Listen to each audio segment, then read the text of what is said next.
Position لی ہے یا اپنے لیے ایک دلیل بلڈ کیا. ہاں ایک دلیل گھڑی ہے اپنے لیے صحابہ پہ تنقید کے حوالے سے. تو ہم اس کا ذرا انالیسس کرتے ہیں. صحیح مسلم کی یہ روایت ابھی ہمارے سامنے ہے 2779، یہ اس کا نمبر ہے. اس میں یہ بات ہے کہ اللہ کے نبی صلی اللہ علیہ وسلم نے یہ بات کہی کہ فی اصحابی اسنا عشر منافقن، کہ میرے صحابہ میں 12 جو ہے وہ منافق ہیں. آگے یہ بات ہے کہ 8 تو ان میں سے جنت میں داخل نہیں ہوں گے یہاں تک کہ اونٹ سوئی کے ناکے سے گزر جائے، مطلب نہیں داخل ہوں گے. تعلیق بالمحال اس کو کہتے ہیں، پاسبل نہیں ہے. ٹھیک ہے. اور ان کو ایک دوبیلا یعنی ایک پھوڑا نکلے گا. اچھا ٹھیک ہے، یہ بھی ذکر ہے. اب اس میں بھی مرزا کا انداز کیا ہوتا ہے، ذرا تاریخ کی کتابیں کھنگال کے دیکھو نا کس کو پھوڑا نکلا تھا. پوری بات نہیں کرتا مرزا. حالانکہ صحیح مسلم میں یہاں یہ روایتیں بیان ہوئی ہیں. ابھی جب ہم کبھی گفتگو کرتے ہیں نا تو نیچے مرزا کے جو بلائنڈ فالوورز ہیں نا وہ لگے ہوتے ہیں، اس کے بڑے ترک ہیں، آپ ایک طریق کو لے کے بیٹھ گئے ہیں. اچھا انہیں ترک کا پتہ نہیں مطلب سمجھ بھی آتا ہے کہ نہیں آتا. وہ ترکی کو تو ترک نہیں کہتے. یہاں صحیح مسلم میں یہ حدیث ایک نہیں ہے، ایک ساتھ جو ہے وہ کئی ایک روایات ہیں.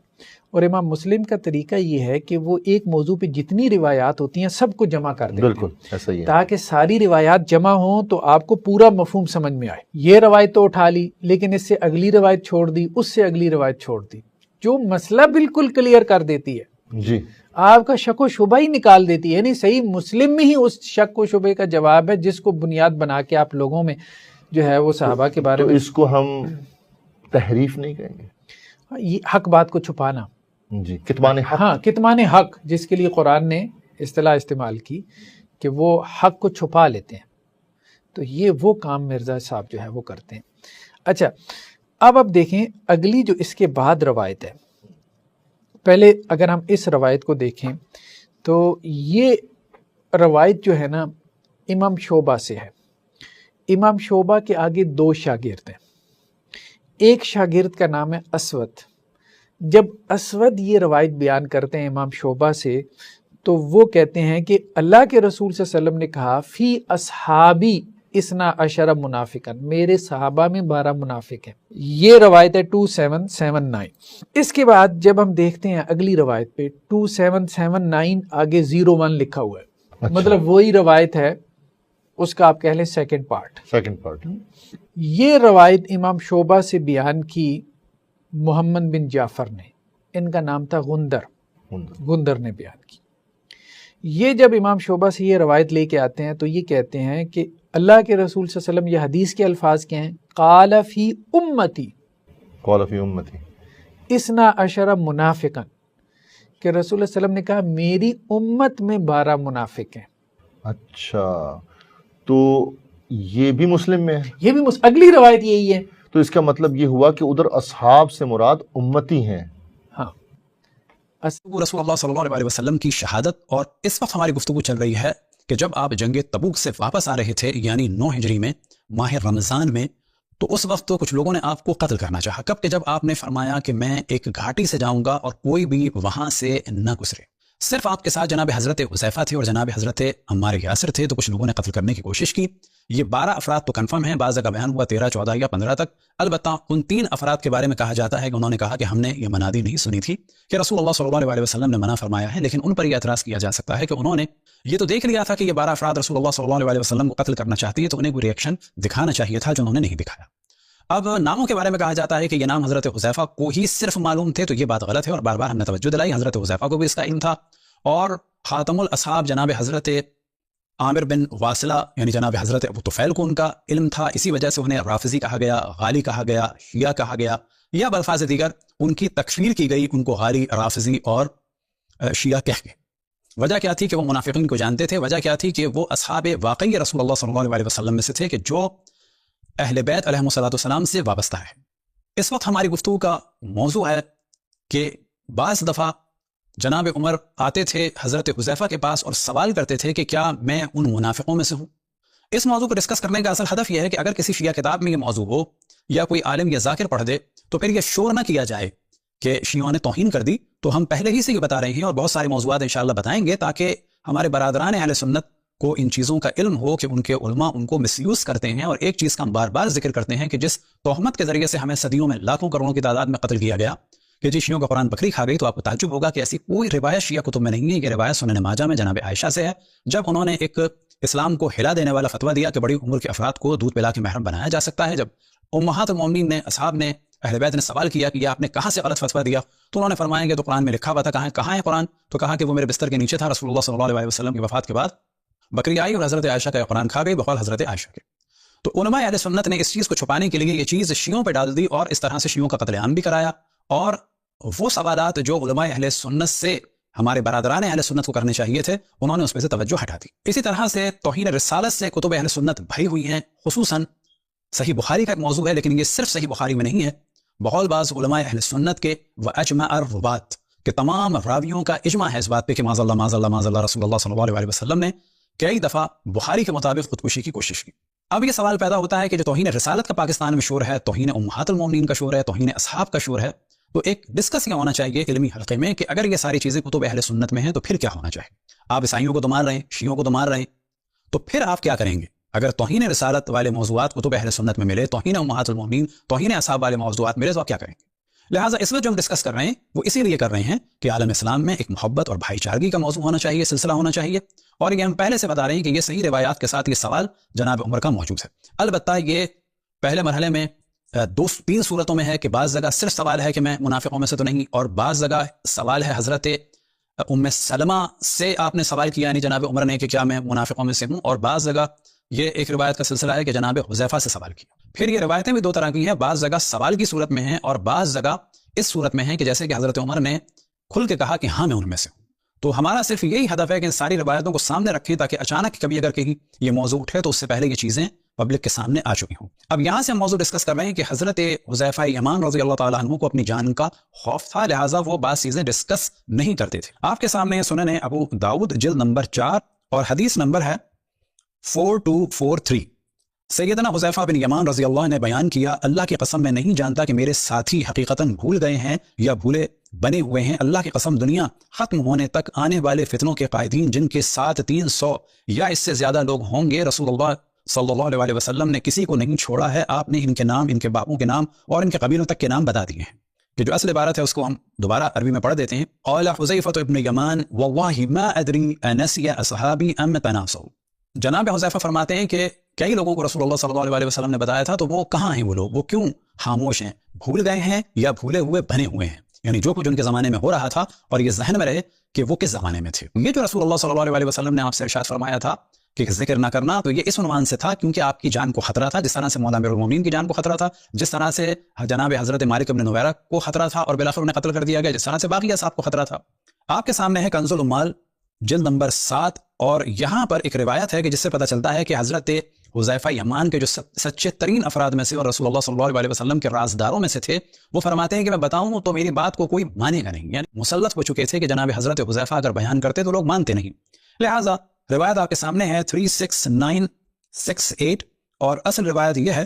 ایضاً ابو بختری کی روایت ہے کہ حضرت حذیفہ رضی اللہ عنہ نے فرمایا، اگر میں تمہیں ایک حدیث سنائی تمہارے 3 لوگ میری تکذیب کر دیں گے. ایک نوجوان انہیں دیکھ کر کھڑا ہوا اور کہا، جب ہم میں سے 3 لوگ تمہاری تکذیب کر دیں گے پھر تمہاری تصدیق کون کرے گا؟ حذیفہ رضی اللہ عنہ نے فرمایا، اللہ کے رسول کے صحابہ رضی اللہ عنہم رسول اللہ سے خیر و بھلائی کے متعلق سوال کرتے تھے اور میں شر و برائی کے متعلق سوال کرتا تھا. حذیفہ رضی اللہ عنہ سے پوچھا گیا، آپ کیوں ایسا کرتے تھے؟ فرمایا، چونکہ جو شخص شر و برائی کا اعتراف کرتا ہے وہ بھلائی پر آ سکتا ہے. یہ ترجمہ اتنا مناسب نہیں ہے، یعنی جو شر کو جانتا ہے وہ بھلائی کو پا سکتا ہے، یعنی اس سے بچے گا تو بھلائی پہ باقی رہے گا. تو آپ فرماتے ہیں کہ تم 3 ہو، اگر میں کچھ کہوں تو تم تینوں کے تینوں میری مخالفت کرو گے. یہ محاورت ہے، یعنی اگر میں کچھ کہوں گا تو سب میری مخالفت کریں گے، میری بات کو نہیں مانیں گے، اور اس کے بعد نتیجہ کیا ہوگا؟ قتل کر دیے جائیں گے. اگلی روایت میں یعنی 36969 میں حضرت حذیفہ رضی اللہ عنہ کہتے ہیں، اگر میں کسی نہر کے کنارے ہوں اور چلو بھر پانی لینے کے لیے ہاتھ بڑھاؤں اور اس دوران میں تمہیں بتا سکتا ہوں کہ میں کیا جانتا ہوں، اور جب تک میرا ہاتھ میرے منہ تک پہنچے حتیٰ کہ مجھے قتل کر دیا جائے گا. آپ فرماتے ہیں کہ جو میں جانتا ہوں، کیا جانتے ہیں، کس بارے میں ہم مشہور ہیں؟ یعنی منافقوں کو جاننے کے بارے میں مشہور ہیں. اب یہ بات ہم ایک دفعہ ابھی بتاتے ہیں، بعد میں دوبارہ بتائیں گے کہ جب بات کی جاتی ہے منافقوں کو جانتے ہیں تو عام طور پہ کہہ دیا جاتا ہے کہ وہ جو مشہور منافقین تھے ابن سلول وغیرہ، تو یہ وہ نہیں ہے، یاد رکھیں. اسی طریقے سے مسجد زرار بنانے والے بھی نہیں ہیں، کیونکہ ان کے نام تو سب جانتے ہیں. یہاں پر ان کا ذکر ہے کہ جن کو لوگ منافق کے طور پہ نہیں جانتے اور وہ منافق ہیں. اور اتنے پاورفل ہیں کہ یہ حضرت حذیفہ کو مروا دیں گے، اتنی جلدی مروا دیں گے کہ یہ فرماتے ہیں کہ اگر میں تم لوگوں کو بتانا چاہوں کہ جو میرے دل میں ہے وہ بتا سکتا ہوں، کتنی مدت میں؟ اتنی مدت میں کہ اپنا ہاتھ میں نہر میں داخل کروں، اتنی مدت میں بتا سکتا ہوں، لیکن یہ ہاتھ جب میرا دوبارہ میرے ہونٹوں کے پاس آئے گا تو اتنی ہی مدت میں مجھے قتل بھی کر دیا جائے گا۔ یعنی اتنی زیادہ مشکلات تھیں جناب حضرت حذیفہ کے لیے۔ اب آپ کے سامنے کنز المال جلد نمبر 13 اور اس میں یہی عبارت ہے کہ جو آپ کے سامنے بیان کر دیتے ہیں۔ عن ابي بختر قال قال حذيفة لو حدثتكم بحديث لكذبني ثلاثة أثلاثكم فنظر إليه شاب فقال من يصدقك اذا كذبك ثلاثة أثلاثنا، یعنی کون آپ کی تصدیق کرے گا اگر ہم تین میں سے تین ہی آپ کو جھٹلا دیں، یعنی سب کے سب جھٹلا دیں۔ فنظر إليه شاب فقال ان اصحاب رسول الله صلى الله عليه وسلم كانوا يسألون رسول الله عن الخير وكنت أسأله عن الشر، وقيل له وما حملك على ذلك فقال انه من اعترف بالشر وقع في الخير۔ اب جو اصل حدیث ہے جسے میں پڑھنا تھا وہ ہے 36969 عن حذیفہ قال لو كنت على شاة نهر، اگر میں نہر کے کنارے ہوں، وقد مددت يدي لاعترف فحدثتكم بكل ما اعلم، اگر میں نہر کے قریب ہوں اور اپنا ہاتھ نہر میں داخل کروں تو میں تمہیں بتا سکتا ہوں کہ جو جانتا ہوں۔ وما وصلت يدي الى فمي حتى اقتل، اب میرا ہاتھ جب میرے منہ تک آئے گا تو اس دوران مجھے قتل کر دیا جائے گا۔ جمع الجمع میں المعروف بجامع الکبیر والامام جلال الدین السیوطی، اور جلد نمبر ہے 20، اور یہاں پر بھی یہ دونوں روایتیں آپ کے سامنے ہیں۔ تو یہاں پر بھی یہی ہے کہ اگر میں کچھ بتاؤں تو تم لوگ مجھے جھٹلا دو گے، لکذبنی ثلاثة أثلاثكم، اور اس کے بعد جو ہے دوسری روایت ہے وما وصل يدي الى فمي حتى اقتل، کہ جیسے ہی میرا ہاتھ میرے منہ تک آئے گا مجھے قتل کر دیا جائے گا۔ ایک روایت صحیح مسلم میں نقل ہوئی جلد نمبر 2 میں، اور یہاں پر روایت یہ ہے حذیفہ رضی اللہ عنہ بیان کرتے ہیں کہ میں نے عرض کیا یا رسول اللہ ہم برائی میں تھے۔ اب یہاں پر مرحلے ذہن میں رکھیں کہ رسول اللہ صلی اللہ علیہ وسلم سے پہلے کیا تھا؟ برا زمانہ تھا، پھر اللہ تعالیٰ نے ہمیں بھلائی دی، یعنی اب رسول اللہ صلی اللہ علیہ وسلم کا زمانہ آ گیا اور بھلائی آ گئی۔ اب اس کے بعد بھی کچھ برائی ہے، یعنی اب سوال فرما رہے ہیں کہ آپ کے بعد کوئی برائی کا زمانہ آئے گا؟ آپ نے فرمایا ہاں۔ تو پہلی بات نوٹ کرنے کی ہے کہ آپ نے فرمایا کہ میرے بعد جو زمانہ ہے وہ برائی کا زمانہ ہے۔ آپ نے فرمایا ہاں۔ میں نے عرض کیا پھر اس کے بعد بھی بھلائی ہے؟ آپ نے فرمایا ہاں، یعنی اس کے بعد پھر ایک اچھا زمانہ آئے گا۔ میں نے عرض کیا پھر اس کے بعد برائی ہے؟ آپ نے فرمایا ہاں۔ میں نے عرض کیا کیسے کہ یہ سب کیا ہوگا؟ تو آپ نے فرمایا میرے بعد۔ کسی کو بھی دنیا میں کہا جائے بعدی کا کیا ترجمہ ہوگا؟ ہاں بعض دفعہ ہوتا ہے میرے بعد یعنی قیامت سے پہلے، لیکن یہاں پر مرحلے بیان ہو رہے ہیں کہ وہ فرماتے ہیں جناب حضرت حذیفہ میں نے سوال کیا کہ آپ سے پہلے کے حالات خراب تھے، برا زمانہ تھا، آپ کے آنے کے بعد زمانہ اچھا ہو گیا، آپ کے بعد کیا ہوگا؟ کہا کہ برا زمانہ ہوگا، پھر اچھا زمانہ آئے گا، ہاں، اس کے بعد کیا ہوگا؟ پھر برا زمانہ ہوگا۔ اب یہاں پر آپ توجہ کریں، آپ نے فرمایا میرے بعد وہ لوگ حاکم ہوں گے جو میری راہ پر نہ چلیں گے اور میری سنت پر عمل نہ کریں گے، اور ان میں ایسے لوگ ہوں گے جن کے دل شیطان کے سے اور بدن آدمیوں جیسے ہوں گے۔ میں نے عرض کیا یا رسول اللہ صلی اللہ علیہ کا، ہم یہاں پہ کہہ دیا جاتا ہے صلی اللہ علیہ وسلم، لیکن جب سامنے رسول اللہ صلی اللہ علیہ وسلم ہے تو ظاہر کہنا چاہیے صلی اللہ علیہ یا رسول اللہ وعلیہ یا رسول اللہ۔ اگر میں ایسے زمانے کو پالوں تو کیا کروں؟ آپ نے فرمایا حاکم کی بات سن اور اس کی اطاعت اور فرما برداری کر، اگرچہ وہ تیری کمر توڑ دے اور تیرا سب مال چھین لے، پھر بھی تو اس کی بات سن اور اس کی فرما برداری کیے جا۔ فائدہ، کیونکہ اجر اور سلامتی خاموشی اور اطاعت میں ہے، اور ایسے مواقع پر بولنا تو اپنے آپ کو ہلاکت میں ڈالنا ہے۔ تو یہاں پر شارح بھی جو ہے وہ بتانا چاہ رہے ہیں کہ ایسے میں کیا کرنا چاہیے کہ اپنی جان بچانا چاہیے۔ بعض الفاظ سے دیگر رسول اللہ صلی اللہ علیہ وسلم جناب حضرت حذیفہ کو حکم دے رہے تھے کہ میرے بعد خطرناک زمانہ ہے، اور بتا چکے کیسا زمانہ ہے کہ ایسے حاکم ہوں گے جو میری راہ پر نہیں چلیں گے اور میری سنت پر عمل نہیں کریں گے، اور جن کے دل شیطان جیسے اور بدن آدمیوں جیسے ہوں گے۔ تو تم کیا کرنا؟ تم خاموش رہنا، ان کی اطاعت کرنا، کیونکہ مار دیے جاؤ گے۔ ایسا زمانہ ہے جیسے کہ جناب حضرت موسیٰ اور حضرت ہارون کے لیے خطرناک تھا، ایسا زمانہ ہے جیسے کہ جناب حضرات اصحاب کہف کے لیے خطرناک زمانہ تھا، یعنی تقیہ کرنا۔ اور یہی وہ عمل تھا کہ اس زمانے میں حضرت حذیفہ بھی تقیہ کر رہے تھے، اور مولا امیر المؤمنین کے بارے میں جو سوال کیا جاتا ہے کہ وہ کیوں خاموش تھے، وہ بھی اسی وجہ سے اسی زمانے میں خاموش تھے۔ اب آپ کے سامنے ہے کنز المال اور اس کی ہے جلد نمبر 1، اور یہاں سے ہم بیان کرتے ہیں کہ جناب عمر جناب حذیفہ کے پاس جاتے تھے اور کیا سوال کرتے تھے۔ حضرت حذیفہ رضی اللہ تعالیٰ عنہ سے مروی ہے کہ ایک مرتبہ حضرت عمر رضی اللہ تعالیٰ عنہ حضرت عمر کا میرے پاس سے گزر ہوا، میں مسجد میں بیٹھا ہوا تھا، آپ رضی اللہ عنہ نے مجھے فرمایا اے حذیفہ فلان کا انتقال ہو گیا ہے، اس کے جنازے میں حاضری دو۔ یہ کہہ کر آپ چلے گئے۔ جب مسجد سے نکلنے کے قریب ہوئے تو مجھ پر نظر پڑی، تو دوبارہ میرے پاس لوٹ آئے، دیکھا کہ میں ابھی تک بیٹھا ہوں، تو آپ رضی اللہ عنہ جان گئے کہ جنازہ کسی منافق کا ہے۔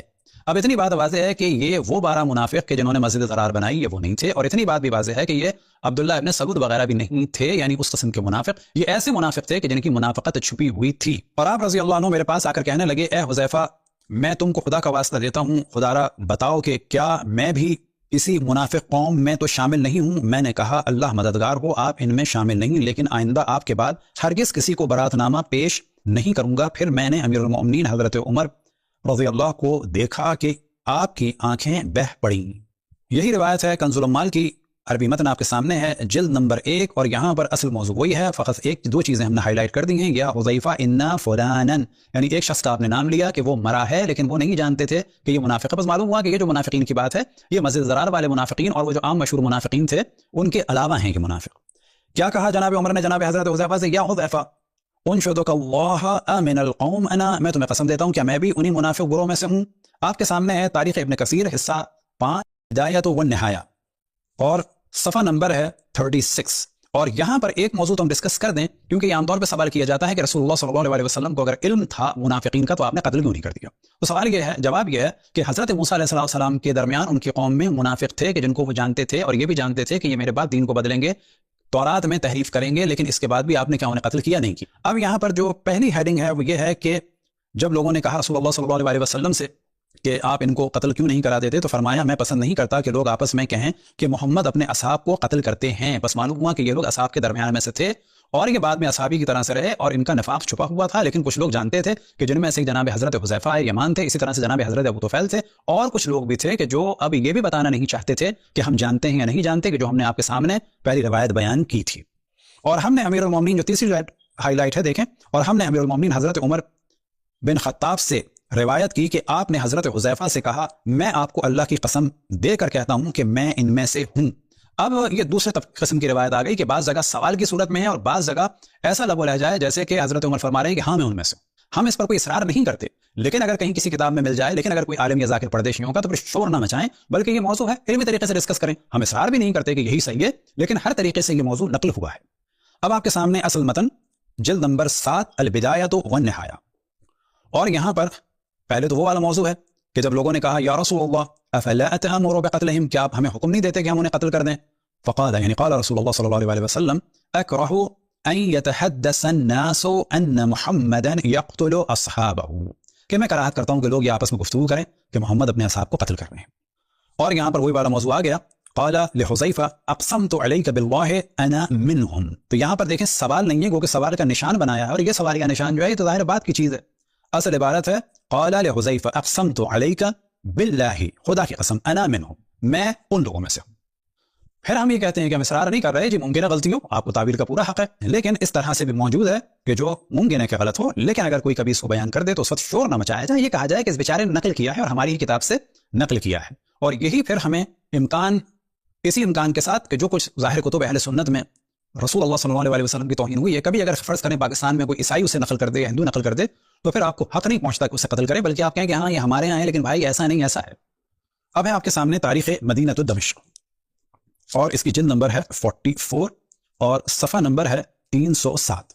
اب یہاں پر دو طرح کی روایتیں ہیں، اور یہ ہے روایتوں کا سلسلہ جناب حضرت حذیفہ سے ایک ڈسکشن ہوا عبد الرحمن ابن عوف کا اور جناب عمر کا. اور یہاں پر جناب حضرت ام سلمہ نے بتایا کہ رسول اللہ صلی اللہ علیہ وسلم ان سے فرما چکے ہیں کہ میرے بعض اصحاب ایسے ہیں کہ مجھ سے جدا ہونے کے بعد، ایک روایت اس قسم کی ہے، اور میری موت کے بعد نہ وہ مجھے دیکھیں گے نہ میں انہیں دیکھوں گا، اور بعض جگہ ہے وہ مجھے نہیں دیکھیں گے، بعض جگہ دونوں ہے.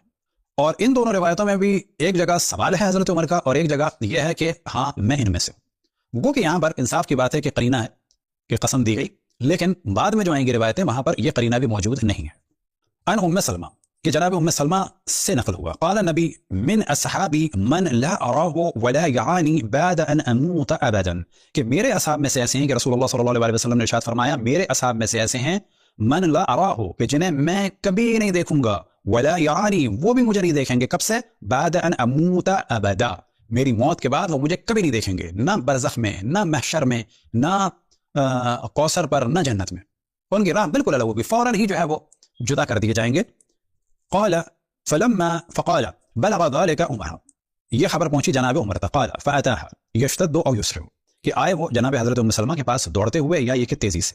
قال لها انشدك الله منهم انا منهم، میں آپ کو قسم دیتا ہوں میں ان میں سے ہوں. قالت لا ولكن لا ابرئ احدا بعدك، میں اب کسی کے بارے میں بھی اب کوئی چیز کو واضح نہیں کروں گی وہ ہے یا نہیں ہے، یہ مراد ہے. اب دوسری روایت قال حدثني، اب اس کے بعد دوبارہ آتی ہے ام سلمہ قال سمعت النبي يقول ان من اصحابي لمن لا يعاني بعد ان اموت ابدا، کہ میرے اصحاب میں سے کچھ ایسے ہیں کہ جو مجھے نہیں دیکھیں گے میری موت کے بعد کبھی بھی. قال فخرج عبد الرحمن من عندها مذعوبا، کہ عبد الرحمن ابن عوف نکلے بڑے پریشان اور گھبرائے ہوئے، یا بعض جگہ یہ کہ ہانفتے کانپتے دوڑتے ہوئے گئے، حتى دخل على عمر، یعنی حضرت عمر کے پاس پہنچے. فقال له اسمع ما تقول امك، آپ سنتے ہیں کہ آپ کی والدہ کیا کہہ رہی ہیں، یعنی حضرت ام سلمہ. وقال عمر فقام عمر حتى دخل عليها فسألها، ان کے پاس گئے اور آنے کے بعد کہا کہ کیا خبر ہے. ثم قال، اور اس کے بعد کہا انشدك الله منهم انا، قالت لا ولا ابری بعدك احدا، کیا میں ان میں سے ہوں؟ آپ نے فرمایا کہ نہیں، اور اب میں کسی کو بھی اس سے پاک نہیں کروں گی یا بری نہیں کروں گی. مسند امام احمد حنبل جلد نمبر 44 اور صفحہ نمبر 237 میں یہی روایت نقل ہوئی، لیکن تھوڑے سے فرق کے ساتھ کہ جناب دخل عبد الرحمن ابن عوف علی ام سلمہ، کے داخل ہوئے حضرت ام سلمہ کے پاس گئے عبد الرحمن ابن عوف.